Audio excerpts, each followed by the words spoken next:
এই কর্ণপাত না করে, কেননা সারা পশ্চিমবঙ্গ ব্যাপী এই আন্দোলন চলছে, তাহলে আবার আমরা জমায়েত হব, আবার আমরা মিছিল করব এবং এই মিছিলের আয়তন আরো দীর্ঘ থেকে দীর্ঘতর হবে এবং তার গতিপথ আরো অনেক দূর পর্যন্ত হবে। আশা করছি 11:55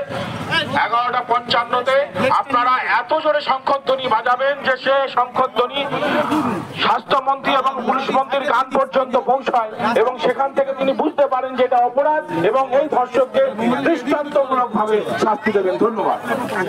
অশালীন আচরণ করবেন না, হাসাহাসি, সেলফি তোলা এটা আমাদের সেই জোন নয়।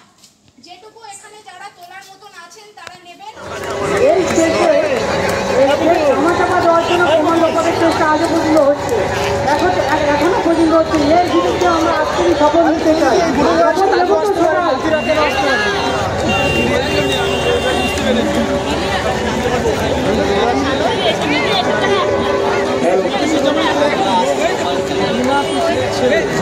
আসছে দেখ 11:14 বাজে, 11:30 থেকে আমরা আস্তে আস্তে আমরা এগোবো এবং আমরা মিছিল করে তারপরে পতাকা উত্তোলন করব এবং একসাথে জাতীয় সঙ্গীত গেয়ে আমরা আমাদের সমাবেশ শেষ করব।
অপরাধীর বিচার হোক, We want justice. We want Justice. We want Justice.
যোজনা পুড়িয়ে ফেলে আগুন চালো, আগুন চালো। হ্যাঁ বল। দেশের প্রতি জামাই দিলে কি দেখতে তোমায় না যদি পাই নাই বা দেখি, নিরুদ্দেশের প্রতি জামাই ডাক দিলে কি দেখতে তোমায় না যদি পাই নাই বা দেখি, ভিতর থেকে ঘুচিয়ে দিলে চাওয়া পাওয়া, ভাবনাতে মোর লাগিয়ে দিলে